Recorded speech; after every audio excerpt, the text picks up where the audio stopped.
Well, hello, this is Janet. Whoop, hello, this is Janet, the plant powered peddler. And today I have a very special guest for you, Dr. Ellie Phillips. She has just changed my life as far as my mouth care is concerned. And I'm bringing her to you to share all of her amazing knowledge. And so take it away, Dr. Phillips. I'm going to go ahead and spotlight you. Oh gosh. Well, thank you so much for inviting me. I always love to meet new people. I've been kind of socially gregarious all my life. But I have a message that I desperately want to get out there. And the more I've done this, the more sort of frustrating it's become because I've been able to see things that are occurring where people are not being told as much as I feel they need to know to have the capability of enjoying a life without dental problems. And I guess I've always been a health person. I lived as a teenager. I was at boarding school as a kid. I told my father I wanted to be a doctor, and my father was very excited about that. And so I was sent to boarding school in England, one of these old Victorian style boarding schools. It was terrible. It was awful. I had some good friends, and I think that's where I began to see the comfort in friendships when life is tough. And I had to do physics, chemistry, biology, and Latin to this really high level in order to get into medical school. Women were not deemed smart enough in the 50s and early 60s to do this as a career. Women in dentistry was virtually unheard of. It was 1%. There were 7 women and 700 men in dental school in London when I actually went there. And in order to get in, women had to have physics, chemistry, biology, and Latin at this top level, what you would call a 4.0 here in the States. For just one attempt, you couldn't keep doing it. So I was kind of really stressed out trying to get into dental school with the science. And then when I got into dental school, it was tough. It was very challenging. And I didn't like what I saw. And I didn't see what I was expecting to see. I thought dentistry is about helping people avoid dentistry, avoid fillings, avoid cavities, avoid all these things. I'd hated going to the dentist as a child. I didn't have anything much wrong with my teeth, but my brother had a lot wrong, and it was the days of the old-fashioned pulley cord drill, and children were seen and not heard, and there was no anesthetic, and it was pretty barbaric. And I'm kind of in retrospect glad, because that was my stimulus for saying, I'm not going to accept this, that there is a better way. And as a teenager, it just so happened my next door neighbor had arthritis, and she had had surgery on her hip for arthritis, and it had not been successful. And so she had started eating a different diet. And that was my first exposure to somebody trying to heal themselves with diet. And she was very successful. And I remember her table just laden with books, because of course there's no internet back then. This was a labor of love to try to read the right chapters and all these different articles and books and things. And she introduced me. I used to go over there, and I just remember her dining room table laden with all this information, but how it helped her. So that was my beginning. And it was, if you're probably a bit younger than me, but it was the era of doing yoga. I used to do some sort of primary yoga things. I believed in fiber and eating fibrous foods. And, this was a beginning of thinking about diet in a different way. And that was the moment where I graduated from London. I'd done a residency in a hospital thinking I was kind of good at taking out teeth. That was my forte, was taking out teeth. But what I didn't like was all my patients were comatose most of the time. They were in general anesthetic. I was in a trauma hospital, and I didn't like that. I liked the social interactions. So I got on a plane and I left with my parents very angry. I left to go to live in Switzerland. And I was going to be a children's school dentist in Switzerland. But when I got there, they'd given my job away. So the first of my next roadblocks in life, But it happened happenstance. I met someone and I ended up in a wonderful dental office working for a Swiss dentist. And in this office, you were paid by the hour. So there was no fee for service. In fact, people wanted prevention. And I learned about how you want to eat and then end your meal with a tooth protective food. And there were a list of foods that were tooth protective. You could end with avocado, you could end with an apple, you could end with raspberries. We didn't have any science. We didn't have any science of food back then. We didn't know why. We knew cheese was protective. It was basically something that was non-sweet, fibrous, and what we later discover is foods that have xylitol in them. But there was a knowledge of xylitol occurring. This was 1970. And there were actually beginning of studies being done with xylitol, which had been widely used in Europe. It was used to prevent osteoporosis. Women were using it in that way. They didn't know a lot about xylitols, the way it worked, but they were doing studies with pregnant women because they were pretty certain that it reduced plaque in their mouths. And when that occurred, the kids born from these women who had eaten xylitol actually grew up without getting cavities. And in Finland, they had actually done more studies. They were beginning to give it out as a little raspberry chewing gum, tiny little chewing gum, like a quarter the size of a chiclet today of chewing gum. I mean, it was a tiny little bit of xylitol chewing gum given to children as they arrived at preschool. And the kids would chew the gum for 2 minutes, walk around the trash bin, spit it out, didn't even touch it. And that was the routine as they arrived at preschool, as they after lunch, and then before they went home. And it's still in process today. If you want to learn the real truth about xylitol that's been used for all these years, the University of Turku, Turku, if you Google University of Turku and then xylitol, you'll see that the story of how they didn't expect to find what they found when they were studying xylitol in the 60s and 70s. And then, fast forward, there were lots of people saying, oh, that isn't a true study because you're not comparing it with sugar. And so it was the University of Turku that actually figured out how to make a model of the mouth with real saliva and teeth and actually circulate it and put sugar in one mouth and see these teeth decay and put xylitol in the other mouth. So they were able to create a caries, what they call caries or tooth decay model, and actually show that xylitol not only prevents decay, but they have also over the years shown how in some of these studies, there was more decay in the teeth of these subjects at the beginning of the study than there was at the end.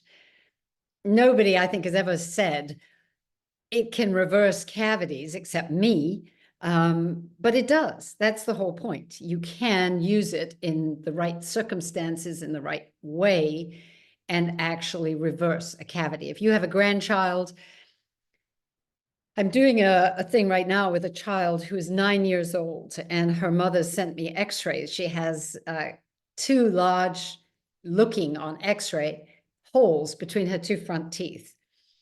All her other teeth are fine. She's 9 years old. The dentist said to the mother, if she didn't fill them right away, they were going to be a root canal. They were going to be into the center of the tooth, killing the tooth. So that's pretty terrifying for a mother of a 9-year-old. You would expect most mothers of a 9-year-old would immediately fill that tooth. This lady got in touch with me. She's on my video boot camp, which is a training program, gets into more details about all this stuff. And we got to speak. And I told her, the thing is, if you fill those teeth now with a white plastic filling, the child is 9. A white filling, you can do a Google search for this. How long does a white filling last? To look at the American Dental Association, ADA, will tell you a white plastic filling has an average lifespan of 13.3 years.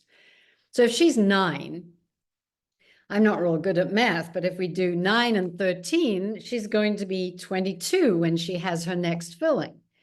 Add 13 to 22, so she'll be 35 when she has her second filling. By the time she's had 2 fillings that deep, the irritation from the products, the glues, the cleaning, the heat of the drill, all the procedures that go into doing a filling are going to kill that tooth. Guarantee it right now. Even though right now it may not happen at 9 years old, I will guarantee that by the time she's 35, in 26 years from now, how old will I be? She will have 2 dead teeth. So eventually this tooth's going to die if she has a filling, whether it's now, as the dentist said, if she doesn't have a filling, it's going to die now. If she has a filling, I guarantee it's going to die when she's in her mid-30s. So what's the other option? Is there an option where the tooth doesn't die? And the only other option I can see is reversing this, giving the tooth time to repair it itself, because teeth do repair themselves. And this is where I think the disservice has been done in not teaching dentists the amazing biologic structure of teeth. I think most patients think of teeth like a row of bones sticking into the mouth, or china teacups that they can bleach and use baking soda, and whatever works on your kitchen dishes probably will work on your teeth. That is not what a tooth is. I tell people that a tooth is much more like an egg. If you want an image of a tooth, think of an egg. And the outside shell, and unlike the outside shell of an egg, is so incredible. It is very thin, but nature has designed this thin shell to withstand hundreds of pounds of pressure every time we bite up and down on this thin outer shell. How does that happen?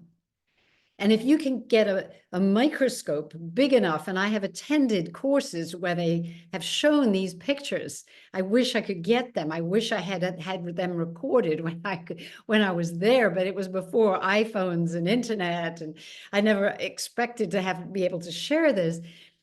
But there are pictures somewhere out there of the structure of how all these little crystals of enamel align themselves. If you look at it, it's like being inside a cathedral with the ceiling, 3-dimensional ceiling with the keystone at the top. So if you bite down on that, all the crystals actually lock together rather than crash. The forces of biting get melted throughout the tooth. And the minute you cut that, it's ruined. It's ruined. It's never going to be the same again. If you bite onto a filling, the forces go straight through the filling and then go out sideways, crashing out sideways to the widest part of the tooth, which is why once you've cut the center of a tooth, don't blame yourself for not flossing between your teeth.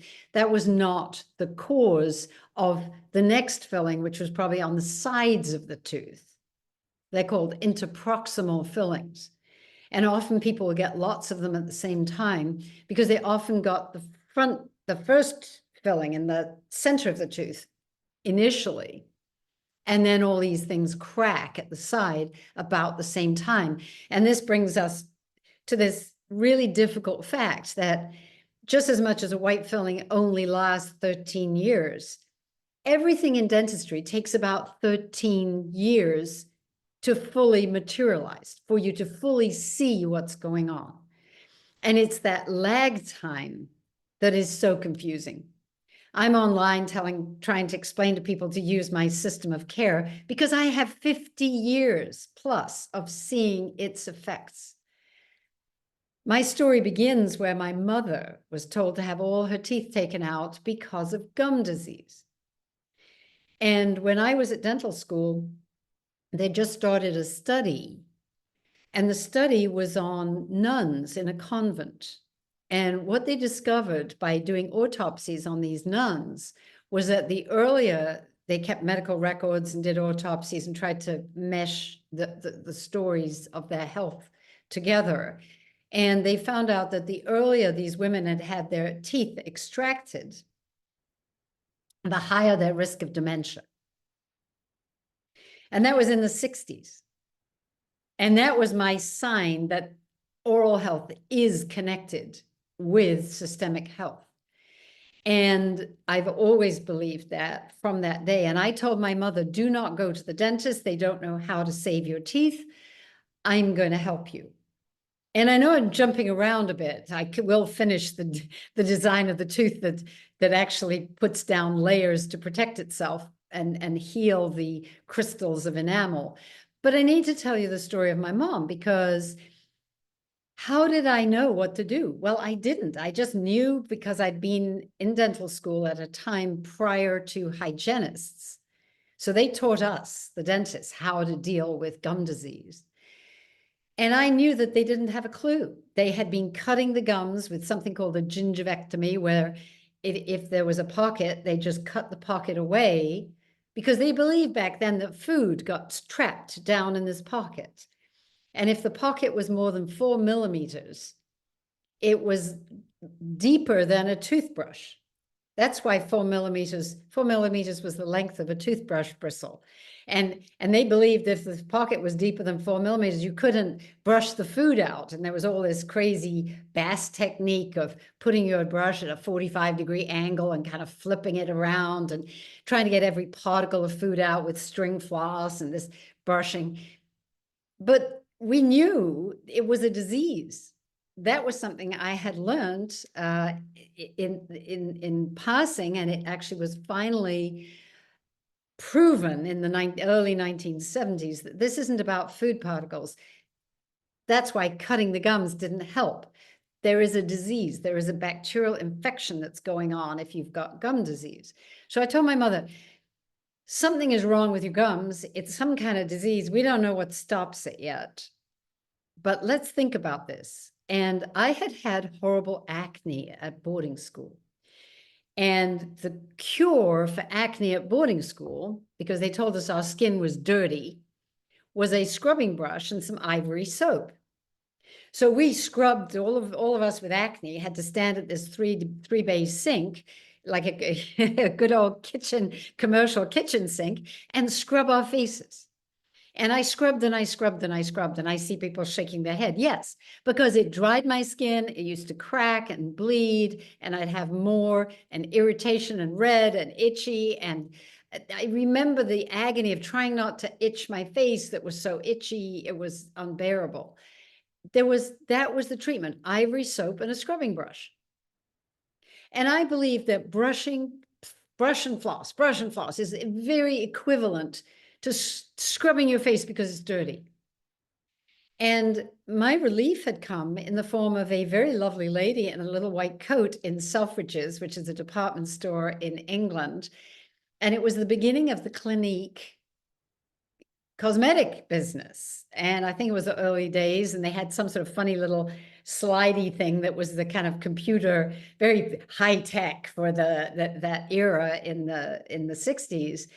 And she wanted to evaluate my skin, and she was going to slide these little things across and tell me what I needed. And so she asked if she could evaluate my skin. And she told me that I had such sensitive skin, I needed these 3 lotions: a cleanser, a toner, and a moisturizer. And I went home with these 3 lotions, and I put on the deep cleanser, wiped it off, and then I did the toner, which felt good and a little bit sort of astringent feel. And then I put on the moisturizer that made me go, oh yeah, this feels fantastic. This is what I needed. And I remember that feeling. And I remember that within a week or two, my skin had cleaned up completely. Everything had normalized. And that the rest of my young life, people would actually meet me in the street and ask me, oh, your skin is so beautiful. How do you deal with it? You know, it's about balancing the chemistry and the biology. And fast forward to a couple of years ago, I went to one of the first microbiome conferences in Boston. And I sat next to a gentleman who was the World Skin, I'm trying to think of the name of the company now. It's a company like Target, but he was their world cosmetic scientist for purchasing the products for, it wasn't Target, but it was a company like that. And so he was sitting next to me, and I was telling him about the biology of the mouth, and I actually gave him my book, Mouth Care Comes Clean to read on the plane going home. And he sent me an email saying he was shocked at how similar the mouth microbiome is to the skin. And this is something that people today really don't understand, because they love to say that, oh, the biome of the mouth is the beginning of the digestive tract, which it is. But the difference is that the skin of the mouth is also protective. It has a different function. It has the protective defensive function that the skin has. It actually has two functions. It has the beginning of the digestive tract, but it also has that let's defend you from invaders function that the skin has. And this is one reason why people don't understand the microbiology of the mouth. So the mouth has to do two things. It has to start our digestive process, but it also has to stop intruder bacteria getting into our bodies. And a lot of the products that are used today are not based on that philosophy. But what happened was I based my mother's help on skincare because I didn't know anything else. And I said to my mama, I'm going to find 3 mouth rinses that you can use. They're going to like deep cleanse, tone, and moisturize. So here she is, 45 years old, told to have all her teeth taken out. By the time I got involved, I think it was the early 70s where I was trying to perfect this whole system. And in Switzerland, they were all about gum massage. We didn't, again, have the science for why. We just knew that people had pretty resilient, dense toothbrushes that were recommended. And when they massaged their gums really well, like right up on the gums, right up high, not just where the gum meets the tooth, but right up on the pink stuff on the gums, you did have to brush your teeth, but you also spent time getting the gums healthy with your toothbrush. And I taught my mother these things, and she used these products to cleanse, tone, and moisturize her teeth, basically. And anyone who knows the complete mouth care system, I can run through it at the end if you want me to. The closest is the deep cleanser. It actually turns to oxygen in your mouth, and oxygen gets rid of the worst bacteria for your teeth and gums are anaerobic. So oxygen can make their life uncomfortable without harming the good bacteria. It has nothing to do with chlorine. People see chlorine dioxide and they go, oh, weird on me. It is an entirely different compound with an entirely different attitude in the mouth. It reacts with your saliva to form oxygen. The Listerine, again, people go, oh, weird on me. Oh, Listerine, it was a floor cleaner. And no, it's essential oils. Back in the day, they used essential oils to clean things. And the main ingredients in Listerine is eucalyptus, which actually can be, you can look it up. It'll help regrow gums, and thymol and menthol. And it is these that target not all the mouth bacteria. That's misreading the label and horrible marketing by Listerine, but it actually targets one kind of bacteria, the immature bacteria that go on to form or cause the big problems in your mouth. So it's very targeted, very specific, not really very useful unless you're using my complete mouth care system.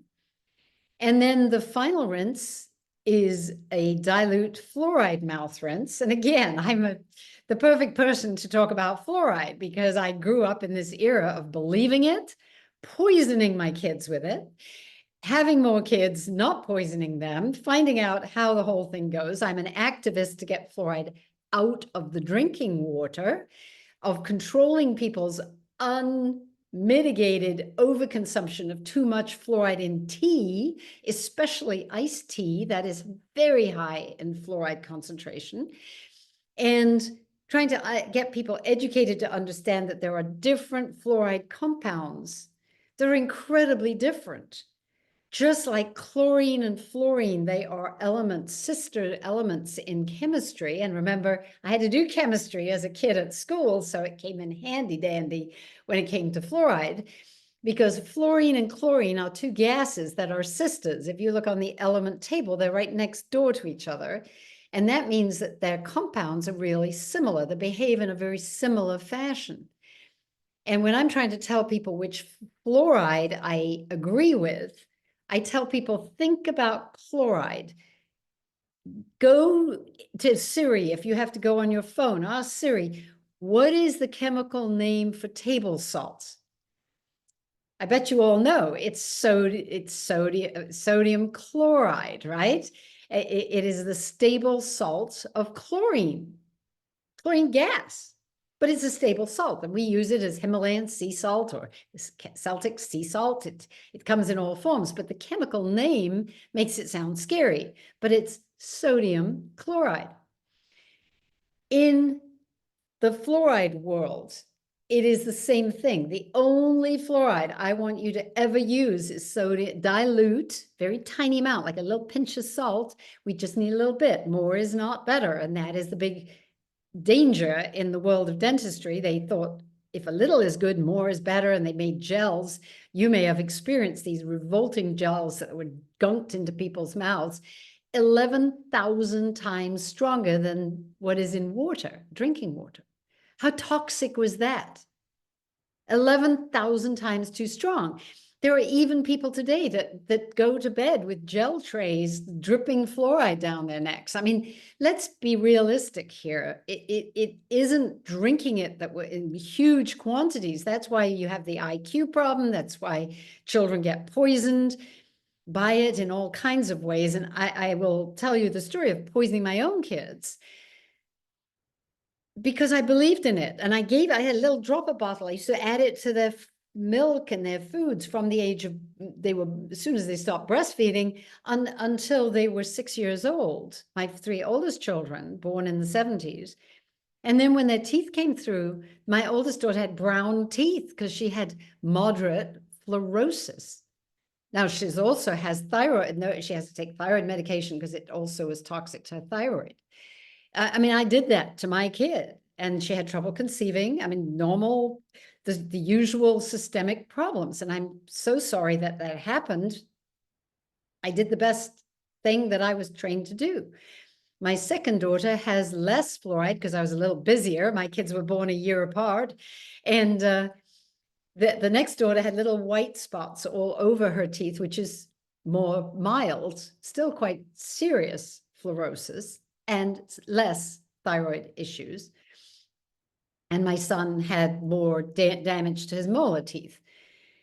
Now, that was the moment these teeth were erupting at the point at which I was had just come to America from my career that began in Switzerland, learning prevention, learning diet, nutrition, seeing people with beautiful mouths all day, every day. I spent most of my time doing wisdom teeth extractions and teaching people. It was my perfect job, but I came back to England. I was engaged to be married, and I married a periodontist, which is how I got to know a lot about periodontal disease.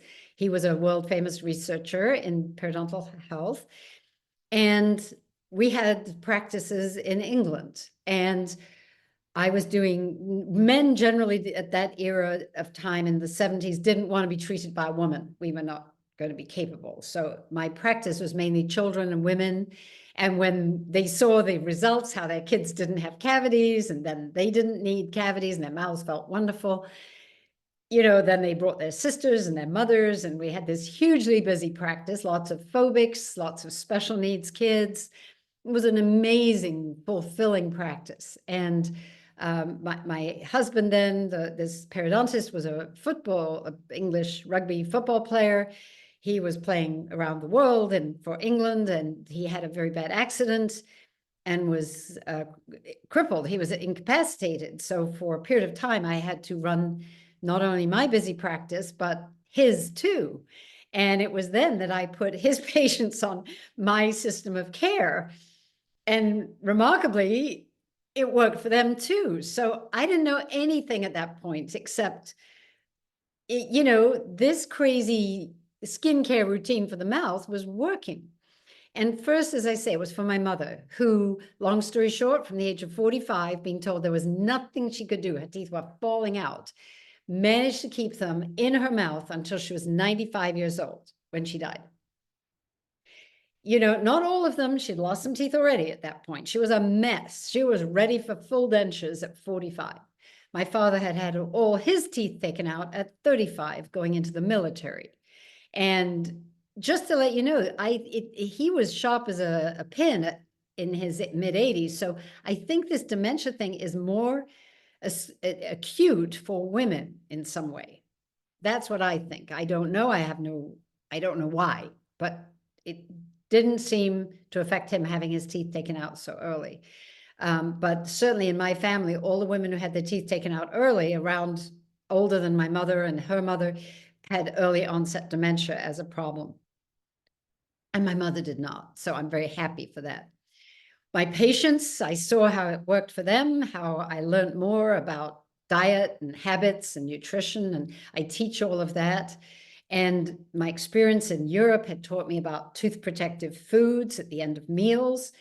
And in Switzerland and Europe, what they generally do is tell people with xylitol, and this is the product, I'll tell you about how I started this company, Zellies, but they had mints just like this. They didn't taste as good as Zellies, but they had mints, and they would tell you to take 2 after meals 4 or 5 times a day. That was just the routine. There wasn't a whole lot of conversation about it. That's how you ended the meal if you didn't have a tooth protective food. Just take a couple of these mints at the end of a meal. Now, it worked because people in Europe didn't have to-go cups. They didn't have to-go containers. Restaurants were places you sat down and ate. And when your meal was finished, you finished eating. I didn't know about to-go cups, and I didn't know about 20-ounce sodas. In fact, I didn't know anything about soda when I came to America. I knew it wasn't good for you, but I didn't know people drank it that much. And I'm going to jump around again a little bit with my story, because I came to America. I was now a single mom with 3 small children, doing the dental degree, which you had to do a 2-year pediatric, any course, but I chose pediatric dentistry because I knew a lot about pediatric dentistry. I'd worked with special needs kids so much, and it was going to be easy for me. So I did the 2-year program at the University of Rochester. And just before I got to the end of it, I was supposed to, at the end of it, take one big exam where you take patients and you do fillings and you show all your prowess to an examining board for a day in some center.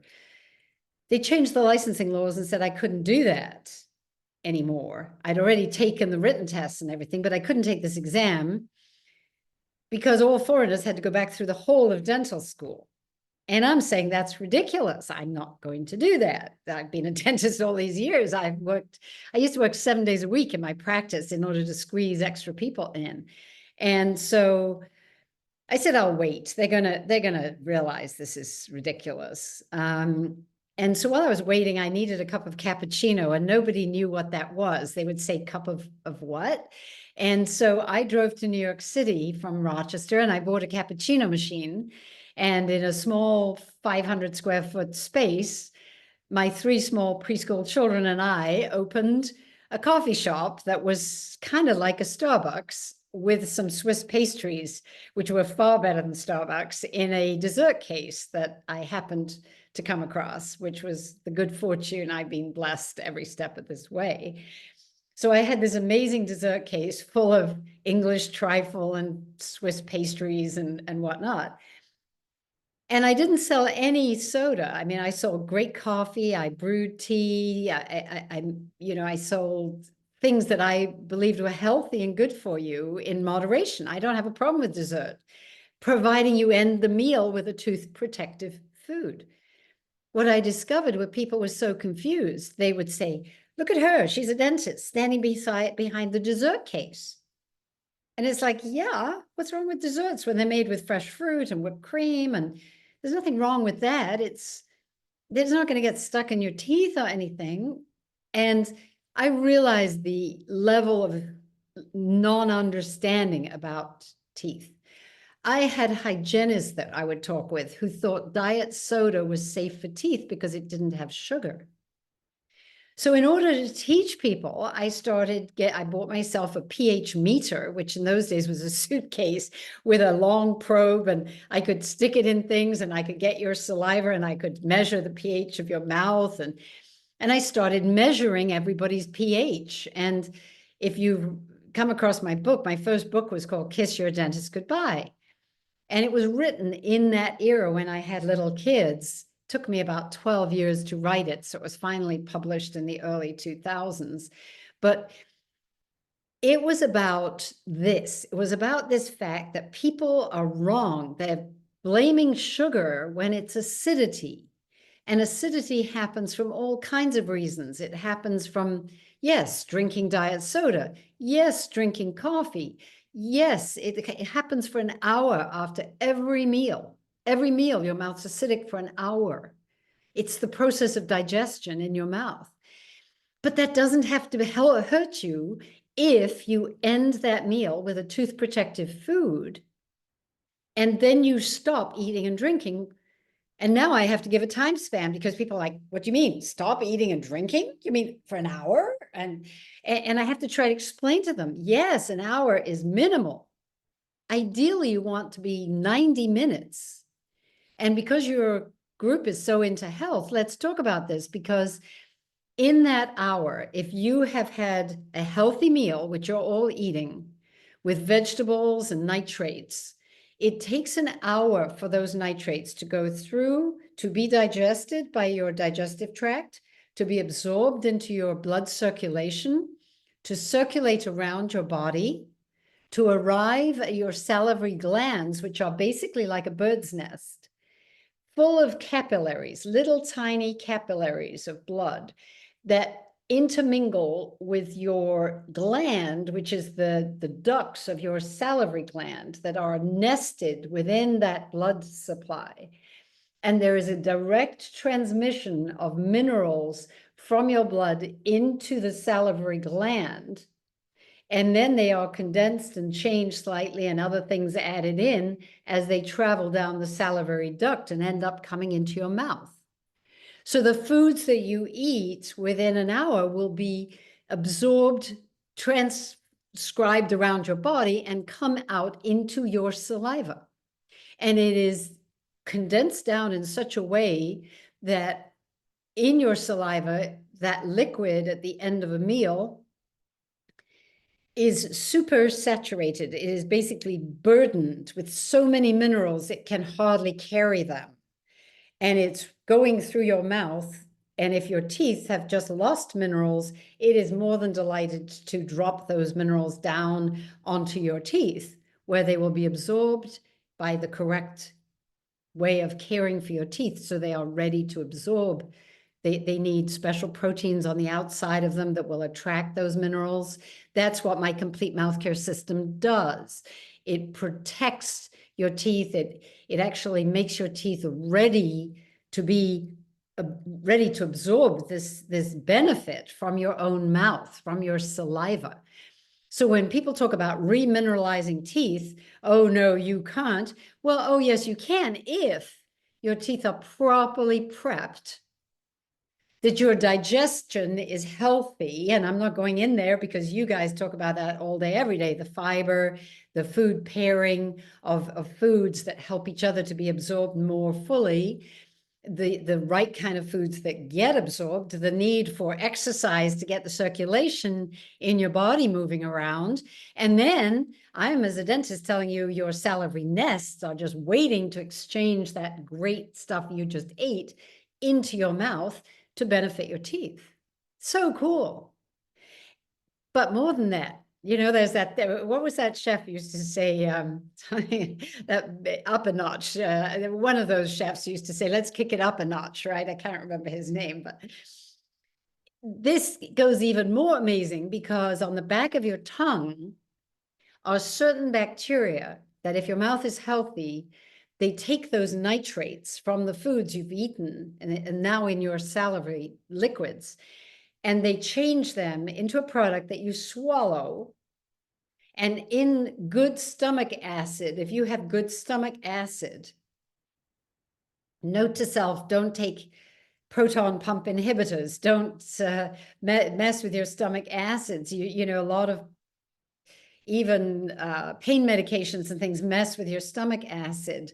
If you've got a healthy stomach acid, these nitrites, as they now have become, interact with stomach acid to form nitric oxide, which is not the laughing gas. That's nitrous oxide. It forms nitric oxide, which is a gas, but this gas is quickly absorbed by your body, and it relaxes the vessels that are around your heart, makes your heart pump better. It makes your vessels in your breathing tubes breathe better, and it makes the blood vessels in your brain relax as well, and your cognitive thinking occurs better. So this nitric oxide that depends on the foods you eat, the bacteria in the tongue, the back of your mouth, swallowing this into your healthy stomach acids. I mean, isn't this just like a whole amazing circuit? Now makes you breathe, pump your blood, and think better, all from the foods you ate, and all because your mouth is healthy. And it all happens. And if you are waiting to that hour, wait an hour and a half, because it is in between the 60 minutes and the 90 minutes of not eating and drinking after a meal that nitric oxide exchange occurs. So really you want to wait 1 to 2 hours. And the other thing to know is that there is a circadian rhythm of your saliva. Naturally, your saliva is more acidic in the morning, less minerals are going to go in, no matter how great your breakfast is. It's still worthwhile having a healthy breakfast, but if you're thinking about mineralizing your teeth once a day, the ideal moment of this circadian rhythm is in the afternoon hours, straight after your healthy lunch. If that's at noon, it is the hours after that, about 4 hours after that, is the best time to stimulate this healing saliva flow into your mouth, not only for your teeth, but in that saliva flow also, if you have a healthy immune system, and I'm sure that you talk about that, right, with your digestive health, that you talk about immune health, because they're connected. And these immune cells also exchange in these little nests, and you get an immune response in your mouth. So if you've got gum disease and you're trying to cure your gum disease, that is going to happen at that same time. Now, final thing I have to tell you, and then I'm going to sort of wrap it up and let you ask questions, but realize that if you think about your design of your nose and your mouth, they do all connect at the back of your mouth. So your nasal health is as important as your mouth health. And if your nasal health is all messed up, your sinus health is all messed up. I call sinus, chronic sinus disease, periodontitis or periodontal disease of the sinus. I think they're incredibly connected. And the same kind of bacteria can exist in your sinus as in your mouth. And realize too, if you're older and you're in the dating world, bacteria transfer. And if you have pocketing and somebody you're dating has chronic sinus problems or periodontal disease, beware, be alert, be on your guard. And the things that can guard you, don't be so scared that you can't interact, but you don't need a mask, you don't need all that stuff. You need a strong immune system, healthy diet, healthy nutrition, healthy mouth, and xylitol. Xylitol is this beautiful, beautiful product that feeds the good bacteria in your mouth. It makes plaque fall away from your teeth so you can brush it away and use the complete mouth care system to get rid of pockets, to get rid of gum disease. And they make a xylitol nasal spray. I don't make it, but a company called XLEAR make a xylitol nasal spray. And you can add that to your routine. Little sort of I mist my nose twice a day to avoid sinus problems, to avoid allergies, anything that might interfere, because in your sinuses, guess what? Your sinuses are supposed to be packed with nitric oxide. Your sinuses make nitric oxide. It's there for us. So if you're a runner and you're out there running and you're running out of energy, or you're feeling a little tight and you're can't breathe, or you're feeling your heart, maybe whatever, take some good deep breaths through your nose and try and get some of that healthy nitric oxide into your stomach. Basically, you're trying to get it down so that it can be absorbed by your breathing and into your system. I don't know how much people have looked at that, but I do believe that nitric oxide in our sinuses are there for a reason, and I'm sure they're there to help us, which is why nasal breathing is an advantage if you can without stress. I don't tape my mouth because it raises my cortisol levels, because it stresses me out to have my mouth taped. I'm not worried about that because I have a system of care right before I go to bed at night that keeps my teeth healthy, even if I'm breathing through my mouth, which I don't know how much I do, but if I do, I don't worry about it, and I don't think you should either. So my mother was saved, my patients have been saved. I came to America, I couldn't figure out why nobody knew this stuff. I tried to do studies with xylitol. I could never get them funded. That's how America keeps away people like me who would disrupt the system. It's true. Believe me, it's true, which is why I took my money and started a xylitol business. And I have been doing that for 25 years. And it all began because the employees in my restaurant, fast forward, the restaurant's still in business if you go to Rochester, New York. We sell beautiful cakes and pastries that are famous still today. I haven't run it for now over 12 years, but in its heyday, most people knew a crazy dentist who I got back into dentistry. By the way, they reversed that law because the guy who made the law came for lunch one day and met me, and we got the law reversed. It's all just an incredible story. And the end of this is that you can look after your own teeth. My kids have proven that you can survive even if you have fluorosis. Look after your teeth in this way. Topical fluoride is not the same as drinking it. You are not at risk. You are not absorbing it through your mouth. I've worked with Hashimoto's clinic here in Austin. They measured the blood absorption levels and were very happy. They supported the thyroid with iodine when necessary. They were very comfortable that the improvement in health from having mouth health far outweighed the risk of any thyroid problem from rinsing with fluoride. And be careful of drinking too much tea, which has a high fluoride content. So I think that's my story in a nutshell. I'm now in Austin, Texas, mainly teaching, writing, rewriting Kiss Your Dentist Goodbye right now, which should be out next year, and will be a much simpler book written so that we can translate it into Spanish and reach people at a lower reading level, which I think is a cool thing to do. It's been incredibly hard to do, but I think there's a wider audience that should benefit then from it. Oh my gosh, this has just been so amazing. And I don't know if you're seeing the Did I chat, leave but out? I'm not sure. oh, tons. Because I mean, there's just so much that you cover when you on your website. So we should tell people your website, drellie.com. Yeah, drellie.com. And I have this little booklet that you can download and you can tell people to download. It was written a long time ago. There are a few things that I would change because people always used to be with me when I taught them this. So I would teach them how to brush their teeth. That's the first thing.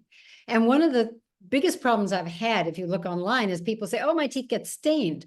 It's because they're using a soft, ineffective electric toothbrush because they were told that's the best. Wrong. You need to get the brushes that I recommend. You need to do gum massage and brush your teeth. I guess I forgot to say that to a few people. So they weren't brushing their teeth at all. They were just doing gum massage and no tooth brushing. And what happens in the first months of using my system is you'll basically have a die-off of plaque. If you've got plaque all over your teeth, it will die off and it can be staining. Do you have a little staining? Yeah, it's getting much better, but the dark areas are the plaque. It's the difficult bits between your teeth. And I'm almost tempted to say that you should floss there. But the problem with flossing, if you've got gum disease, and they have not shown this yet, but there will be, a study that shows as you floss, you cause a bacteremia. You are pushing bacteria into your bloodstream. There is a study that was out this summer from Finland. They did a study where they showed young people were having a coronary ischemic stroke 3 months after having a deep cleaning, because the bacteria probably, they couldn't say it, but my guess and my hunch has always been, if you have a deep cleaning while you have a mouth full of harmful bacteria, there's absolutely no reason why this invasive procedure isn't pushing them right into your bloodstream. And you It's talk about how the cleaning removes the biofilm and well, leaves your teeth more vulnerable. yeah, I mean, I think there's a time to have a cleaning. I would suggest probably get on my system. I think after 3 to 6 months, if you've been massaging your gums, you're getting the bacterial disease under control, you might then want to go and have a dental cleaning and an assessment, get all the stain off your teeth, and then keep it that way. Now you could do some flossing if you want to, just to keep that staining away. If you rub, do it at the toothpaste stage of the system.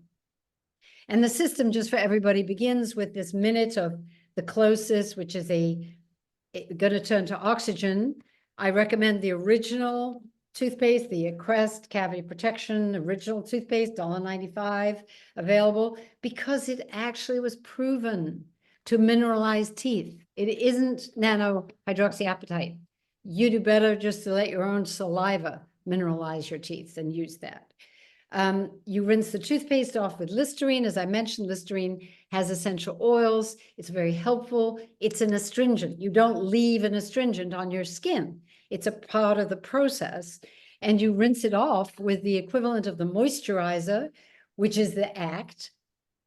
You don't leave that in your mouth for a long, long time. Just you leave it in there for about the same amount of time as you were able to tolerate the Listerine. Don't go longer. Don't try and be a tough guy. If you have a messed up mouth, you won't be able to tolerate Listerine for very long because you won't have the biofilm protective covering on your teeth.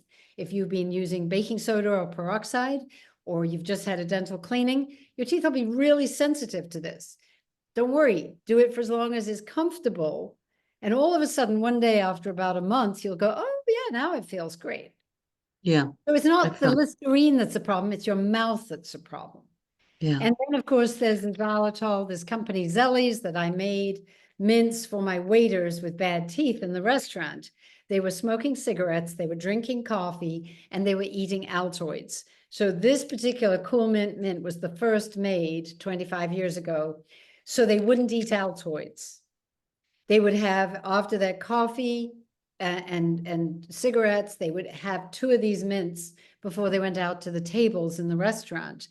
And by doing that all day long, suddenly their teeth got stronger and healthier. And I actually had a video made of all these waiters telling their stories, one after the other, after the other, after the other. I invited them for lunch and I had a videographer and we videotaped, I think it was like 20 stories, amazing stories of people who's a diabetic woman who's A1C and everything and CRPs leveled out because her mouth got healthy. And it was the first of the digital video and it was corrupt. It didn't come out. And so I so often think about that video. If I had that, how it would have changed me telling these stories, because I haven't got it all documented. These were people I helped on the street virtually. So people are always asking for, where's the x-rays? Where's this? Where's that? Well, I really didn't keep it because I didn't know I was going to be a YouTube person at this And point. you can say why xylitol is different than regular sugar. That helps to explain. Well, xylitol is a complete opposite. It's a pentose sugar. It's a 5-carbon. Sugar has 6 carbons. All these other sugar alcohols they love to group xylitol in with are 6-carbon, very different. Xylitol is produced by the body. We make 15 grams of it every day. It goes away very fast. And it's a process of the body trying to keep our blood glucose levels stabilized. It's actually, that's how the xylitol is produced in the body, to level out our blood glucose levels. And then it's broken down and goes away. The other thing xylitol does, besides stimulating a flow of saliva into your mouth, which is how it helps us after meals. That saliva, when it's stimulated, is always 2 units of pH higher than resting saliva. So it's a really good way, if you tend to have acidic saliva, to benefit after a meal by having these mints, xylitol mints. But it also feeds the good bacteria in the mouth. It's a prebiotic. And similarly, when you swallow it and it goes down into your gut, it feeds the foundational bacteria that form butyrate, which is actually responsible for the lining, the mucus lining of your gut. So it's very foundational in gut health. And they have looked to see if you get resistance to xylitol. No, you don't. There was a study recently that is very suspect and very wrong and very poorly done, where they took a small group with no control of very sick patients and gave them 30 grams of xylitol after fasting. And they looked at activity of them in their blood of platelets. Nobody had a heart attack. Nobody had a thrombosis. It was a pretty peculiar study, to say the least.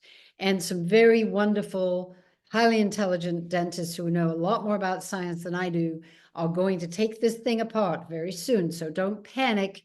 If you see that study out there, it is a load of baloney that needs to be exposed, because it was funded by private equity groups that are trying to do something peculiar with sugar, where they make sugar into something that it's not. And xylitol would be, the people funding this study, xylitol would have been in their way. And unfortunately, in business, I guess in America, you do whatever you need to do to get your competitor out of the way. It's the We same, run into that all the time. same Yeah, thing with, but many, the, many the, things. the thing you say about xylitol is it feeds off, or of the plaque, is it feeds off the xylitol, but the xylitol doesn't nourish it. And so it dies because there's no more room. It Well, stuffs it runs itself. out of energy. And one of the things that plaque bacteria do is they produce, with sugar, they produce sticky strands. They stick to teeth. Plaque bacteria can only multiply when they are stuck and attached to a tooth surface. And so plaque bacteria, as they mature, make these little sticky pads. And that's how they grow to such a thickness that you can actually see it. It's a seething mass of these bacteria. If you ever scrape it off your tooth, that's what it is. And that was known 300 years ago by the first guy who made a microscope lens, what his name, Leeuwenhoek or something, in Holland. He scraped plaque off his teeth and saw these little animals underneath the lens. He knew it back then. And we still don't know today. Most people have no idea, which is why flossing it away it's a bacterial disease. We can't do this with brushes and floss. We have to do it with a liquid that deals with it. And yeah, the xylitol feeds these bacteria. They run out of energy. They go into something called a futile cycle. And so they fall off the teeth. They get washed away. They get brushed away. They gradually disappear. And after 6 months on my system of care, you should stop them from forming. It does take 6 months. This is a natural process of elimination. Survival of the fittest. We're feeding the good guys. We're eliminating the ones we don't want. And they Well, never and after using my teeth for 65 years, 69 years, 6 months seems like nothing. And it's only been a month. And Oh, really? Oh, wow. I'm seeing amazing results. And this plaque is disappearing. There's not much of it like there If was. anybody So who builds up crusty stuff that has to get hooked off their teeth, you've got to use xylitol. You have got to do this and give your teeth, take it, and then give your teeth time. They did do a study, and if your dentist says, oh, xylitol doesn't work, it was a study in 2013 where they gave xylitol in 5 clinics to patients, high risk for decay. They gave them 5 mints a day with no oral care advice. They gave them no dietary advice. They just gave these people 5 minutes a day. The people on the study had 12 teeth. Think about that. Usually you have the same number up and down. So they had 6 up and 6 down. What kind of people were those? Do you think they were people that brushed their teeth at all or stopped eating and drinking for 2 hours? No, they were high-risk patients, and still they got 40% reduction in those patients. wow. But the problem was they didn't see that. They got the statistics messed up. So in January, they went to the media saying, oh, look, xylitol doesn't work. 3 months later, they reworked the statistics and published them, and nobody ever heard about the republished study. I remember you talking about that. Yeah. I have some questions from the group. Okay. Is it okay to ask you? So Jessie can you tell her the tooth protective foods that should end a meal with? And Jennifer said avocado, I said xylitol and raspberries, but you named a few others. Well, cheese is amazing. If you have a But we cavity, don't eat cheese. you don't eat. We don't eat dairy or meat or egg. Okay, because cheese happens to be cholestatic. That's why maybe if you have a daughter or a child, that's just one thing to know. There were studies done. It is a proven thing. It's just very toxic and Sure. carcinogen. Okay. I mean, Yeah. we don't have to go down that road, Yeah. but even they were giving kids these little tiny cubes and finding that the casein in it was helpful. But yeah, apples, apples are fibrous enough, and the apple juice, no, but fresh apples. You can't go citrus. Carrots would be in there. I'm trying to think, celery is amazing. Celery is like absolutely my A1 thing. And celery is really good for producing this nitric oxide. So the celery it has a double whammy there. A salad at the end of a meal. I mean, that's one thing they do in certain countries is they'll end a meal with the salad. It's a thought, or keep your greens to the end, Broccoli, probably most of the things you eat will be tooth protective. You guys are probably right there on the tooth protective charts. Nuts, salty nuts. Do you eat nuts and things, or? It depends on where people are with some of us eat nuts, some of us that are highly addictive. Nuts can be highly addictive. So, yeah, those that can handle it do. How much tooth protective food? A mouthful? No, just a tiny bit. I mean, you can have a couple of raspberries and see it will change the pH of your mouth. You can actually do your own. Boy. There's xylitol in the raspberries, in the strawberries, naturally occurring. Awesome. Can you reverse receding gum lines? Depends what caused them. If you had braces and they moved your teeth into some ridiculously unproductive spot, so the tooth is not biting on anything, it's like hanging out because it looks good, but it's not functional. That's one really big reason now, because people are doing this Invisalign stuff, that teeth have gum recession. Young people's teeth are getting gum recession. You have to let that tooth find its own good spot. You might have to let your smile go back to natural in order to have that happen. I have a lady who had to make that decision because her teeth were about to fall out because they weren't functioning anymore. The computer made them look good, but a computer didn't make them work well. There's a lot of ridiculousness going on in the orthodontic world that has to stop. And so if it's not because of that, but perhaps you are whitening your teeth with white strips or baking soda and peroxide, thinking that's a good thing to do, which it is not a good thing to do for women. Men will get away with it, but women have less proteins in their saliva, and they usually cannot reform the biofilm. And without the biofilm, the gums will recede. So that's another reason but you can reverse that, because once you stop damaging it, and why does this massage work?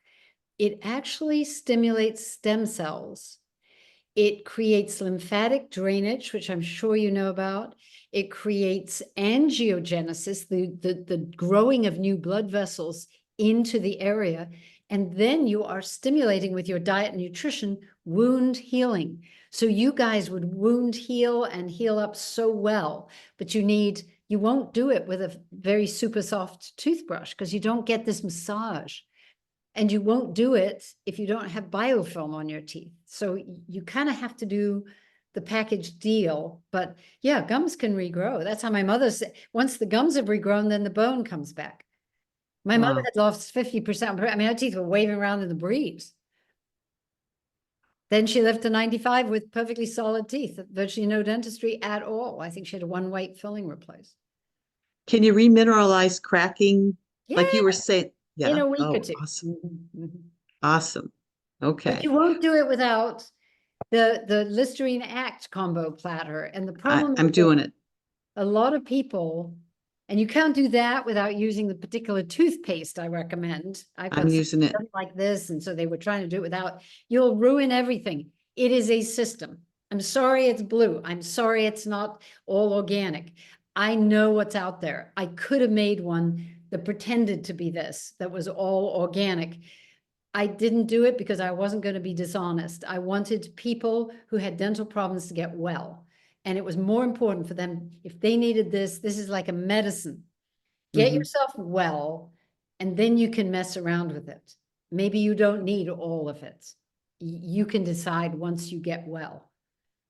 But you won't get well any other way. I can assure you in 50 years, I have nothing else to offer you, really, except when you're on your bike ride.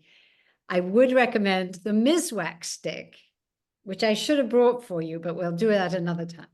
Okay. Thyroid. You were talking about thyroid. Jennifer's wondering with Hashimoto's hypothyroidism disorder, is there anything you can do to help heal the thyroid regarding the mouth, the teeth, the gums? Well, I think it's all connected. I Yeah. think that when you get the gut healthy, so many other things, gut and diet health, are going to affect your whole body. All of it. Stress, of course, cortisol is very detrimental. So the right kind of exercise is really important. And I don't know if what you do, who you talk to or read about that. I'm a big fan of Stacy Sims. Do you know Stacy Sims at all? Mm-mm. She's a PhD, works with athletic women. And she is in, I think, Australia or New Zealand. She's an athlete. And she believed, like I see, that men don't understand women's mouths. Mhm. Women have acidic saliva. And I noticed that when I had my suitcase pH testing meter, that women's saliva was all over the place. It was very acidic a lot of the time. If you're pregnant, it's acidic for 9 months. Mhm. Men tend to have very stable, neutral saliva. If a man's wife dies or he goes bankrupt or something tragic happens in his life, and that happened to my ex-husband, he had a very tragic event and happened to be walking by pH testing paper and realized that his saliva, who had always been neutral, had become acidic, Mhm. which was interesting for me, piece of information, but that I had noticed. Now, when they did studies on pH, dentists will tell you, no, all saliva is neutral. That's because they use male students at dental school because they were the only students they had.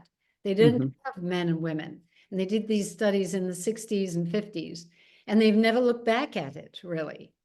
And what happens for women is stress instantly takes your mouth to be acidic. And stress can Mhm. be packing a suitcase, thinking about going home. We're much more cerebral, and the cerebral makes the stress happen, and you can prove it in your own mouth. I can be on the beach, pH neutral, having a wonderful time, no kids, nothing, just me. And then I have to go home. And that was when packing my suitcase, I took my pH test and was like, this is amazing. Wow. All I'm doing is thinking about going home. And you can do those studies. You can also do studies with nitric oxide testing if you want to. It's a more Mhm. expensive test. It's $50 for test strips. But I do that because as I am trying to lead people in anti-aging, along with you guys, I want to know what influences what. And I'm sure Mhm. nitric oxide is very important, not only for our breathing, our respiratory health, and our heart health, our brain health. It's everything in the body. It's being very functional. And I have found my nitric oxide levels are extremely high. Shouldn't be at this point. I'm 75. I should be winding down, and and they're not. And and I believe that mouth health influences everything.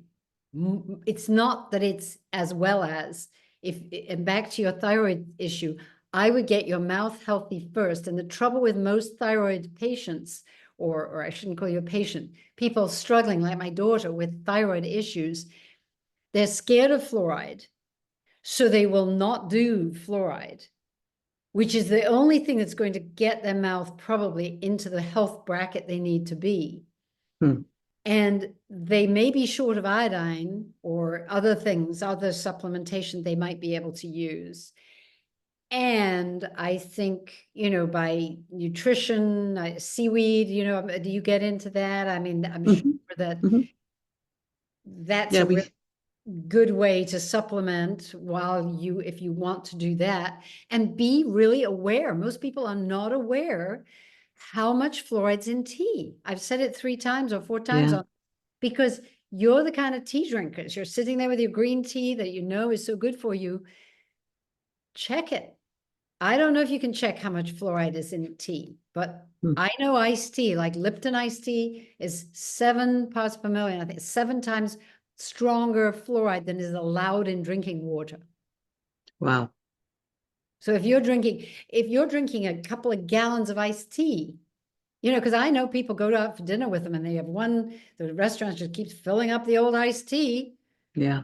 You're somebody with a thyroid problem, I would suggest you don't drink that stuff. We just have a couple more. Are you okay with just Yes, answering a I'm couple? fine. Okay. If you're fine, I Okay. can talk Okay. forever. Jen wanted to know, how do I prevent balsamic vinegar from staining or my teeth or damaging my enamel? Great question. Thank you. Yeah, I love this because I actually have a YouTube and a TikTok, I think, where I have a red brick. I live in a red brick house and I happen to have a red brick, and a tile from my bathroom, which I tiled with a white tile. And I go outside in this video and I pour red wine and black coffee at different times over the brick and over the ceramic tile. Guess what happens? Over the ceramic white tile, it just washes over and I wipe it off and the tile looks just as white and beautiful as it did before. The porous red brick gets stained dark brown. If your teeth are porous because you have been not looking after them to mineralize them fully, because you're snacking, drinking water all day long, sipping, too much acidity, stress, that you're not compensating for it with this tooth resting period in the afternoons. It's all a balance, and if there's just too much demineralization, your tooth gets porous. Anything you put on it is going to stain it, just like the brick. Don't fear, though, because you can put those minerals back in every afternoon and you'll be amazed how quickly a week or 2 of those afternoon remineralizing sessions that you're having with your mouth will change things. And then, I mean, I drink black coffee. I happen to drink red wine sometimes. I eat blueberries. Nothing bother. I don't stop for anything. I don't care about my teeth staining. They're not going to. And I don't care about my teeth wearing away. Your dentist may have said, oh, you need a soft brush because you're wearing your enamel away. That's because your mouth's acidic. The acidity softens, makes it porous. That porous brick can be scrubbed and worn away. That hard ceramic tile can take some scrubbing. And actually, they measure tooth enamel when it's healthy. It is stronger than steel. It has Wow. what they call a Mohs, M-O-H-S, hardness number of 5. Steel is 4.5. So do you think a toothbrush bristle can wear away tooth enamel? No, never could, never did. The reason that today's dentists are so fearful is because everybody's sipping sparkling water all day, every day without ever stopping. And they don't want to tell you not to because it's too hard. They don't want to upset their patients. They don't give you the truth of the matter. I'm saying stop it. Stop sipping, stop snacking, drink your water, even if you've got Sjogren's. Eat, drink, stop, and give yourself an hour or 2. You'll be amazed. And try not to fixate on the fact that you need to hydrate yourself later it's better to drink, I think, earlier in the day. you won't die of thirst. You won't. And your saliva will start to work better. I have a Sjogren's patient. She was a runner and she was out on a run. And yes, I do too. I have Sjogren's. okay. Well, Yeah. my Sjogren's patient, one of my first, was out on a run and she'd forgotten her water bottle. And she was at like the 3rd mile and she was doing, I think, a 5 mile or something like that. And 10K or whatever. And she was like, oh, forgot my water bottle. And she was beginning to panic.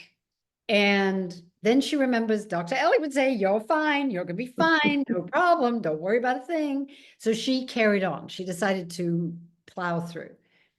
And she said she could not believe by mile 4, for the first time ever, she felt saliva coming into her mouth. You see, if you sip, sip, sip, sip, sip all the time, why would your body worry about it? Let her deal with it. Wow, the body is so intelligent. So, It's so contrary to the way we pander to what we think. Nobody ever had a study to show Sjogren's patients are better when they sip all day. It just seemed like common sense, right?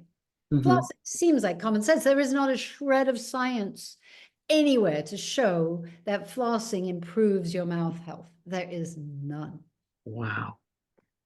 In fact, it used to be on the like the government oral care routine. 2015 or 16, I think there was a reporter that asked the government, why is flossing on the recommended way of looking after our teeth? Because there's no science to support it, and it was taken off. Wow.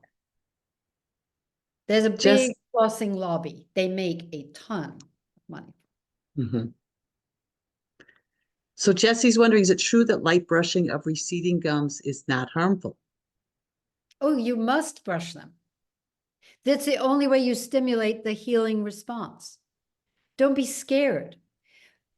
As long as you're not brushing in an acidic environment. This is why the closest works. It is the pre-rinse. This is why this toothpaste works, because it offers protection. The toothbrushes that I recommend work. And don't go right on the line where it might be sensitive. You know, if you've got recession, it's not your gums that's sensitive, it's that bit of your tooth root that is not covered with enamel that's sensitive. It'll get, in time, it won't be sensitive. But in the meantime, maybe you can brush on the inside surface, because guess what? Just because we think the gum is on the inside, in between your teeth, it all connects. Think about it. I mean, we think about, oh, our palate and the gum on the outside, but up above, I don't know how to present this, but if you were looking at the roots of your teeth, in between each of the roots, there's lots of tissue that connects front to back. And it's full of blood vessels. Think how many blood vessels. Have you ever looked at a maxilla? I mean, this whole area is just teeming with blood vessels, full of stem cells. There are stem cells everywhere, waiting to regrow your gums and your bone. Wow. Awesome. Patty M is asking if it's good to rinse our mouths with coconut oil. My parents lived in India for a while, so I'm very familiar with Ayurvedic medicine. I love a lot of Chinese medicine. I think was so astute, so observational and wonderful. I do believe our teeth, for example, are absolutely connected to our brain. We know that now. We can measure when you bite down, there's a release of a hormone in your brain. I mean, there's all sorts of stuff that was known in the East and in these old ancient cultures that we're only just finding out today. So don't get me wrong, I respect it.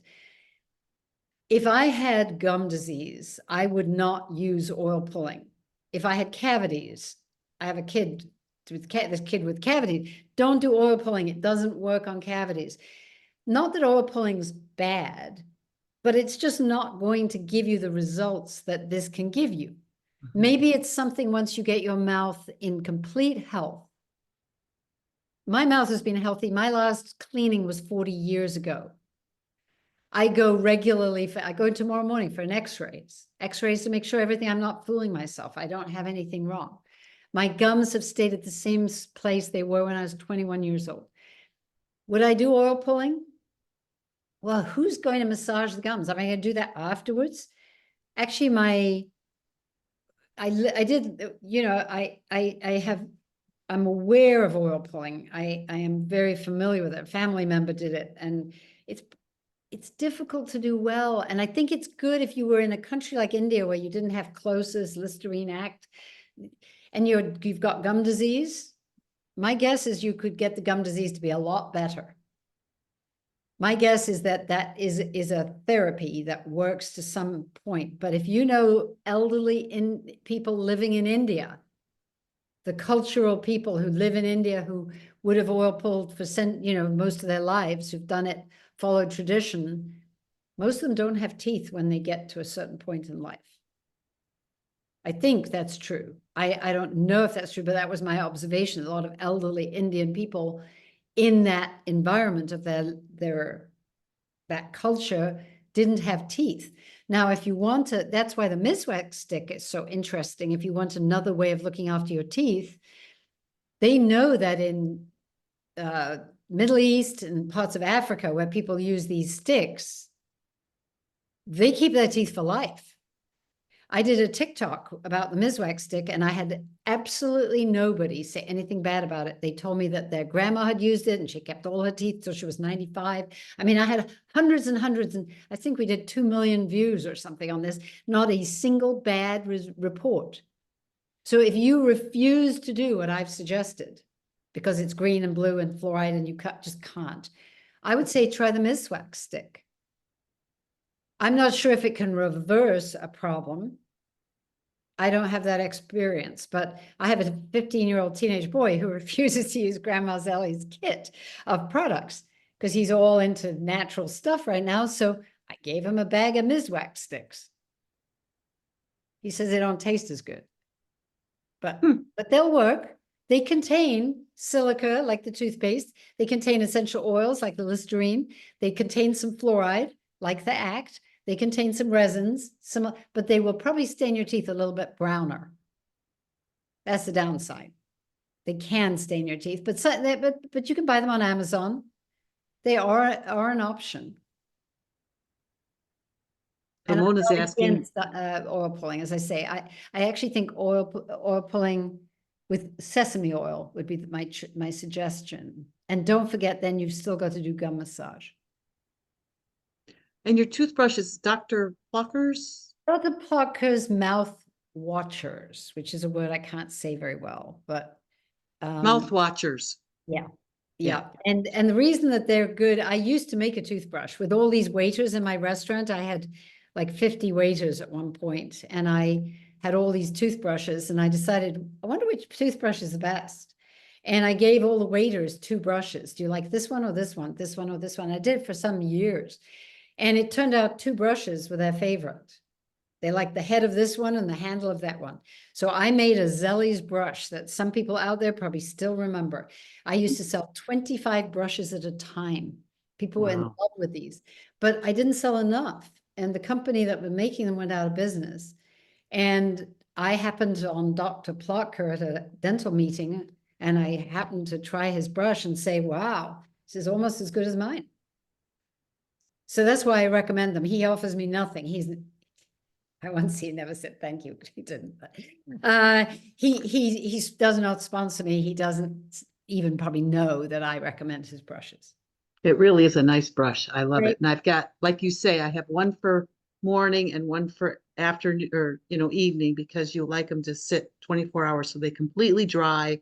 So there's no bacteria on our toothbrush giving us mouth disease. Well, because they're a dense bristle, and in that dense bristle of those bristles, you can grow anaerobic bacteria very easily within 12 hours, but they die. Bacteria die when they dry. And they have measured that it takes 24 hours for that to dry completely. But that's another important thing, that your toothbrushes shouldn't be near your toilet, and you want to give them 24 hours to dry so that you don't actually give yourself disease with your toothbrush. And you don't want to, when you travel, you don't want to put them in a bag, right, Doc? You want to even buy little cheap toothbrushes and use them, and don't reuse them, so that you don't give yourself mouth disease doing that. Correct. Yes, thank you. One question was, what's the name of your restaurant in Rochester? Oh, well, it started out, it was creme de la creme. Uh-huh. And it was supposed to be the best of the best. It was the best. I used the best coffee beans and the best chocolate, and then I ended up some years and years later, as I say, I remarried and I married a restaurant guy, and my name was Ellie Phillips, and his name was Stacy Phillips, so we called it Phillips European Restaurant. And Phillips European Restaurant is still in Rochester today. I had 5 locations at one point. Wow. My ex now runs it with one, but it's still there, and the desserts are still as good, pretty good, I think. We had a very, people who worked there, the culture was a good culture, and Uh-huh. we had longevity of staff and the terrific pastry chefs and kitchen folk. Okay, last one, because they keep coming in. What about tongue scraping? Lynn asks. There's no need. If your mouth is healthy, there should be no need. I really get worried if people have got film all over their tongues, and your tongue should tell your health. I mean, I can stick my tongue out at you first thing in the morning, and it looks like it does at any point in the day. It's pink and healthy. Who's got this white stuff all over that tongue? Why? Something's not balanced in your mouth. And scraping it off with a tongue scraper is not the answer. As I say, this is either a yeast or a fungal or a bacterial imbalance that's got to be addressed at the underlying level. Wonderful. Thank you so much. I'll go ahead and stop recording.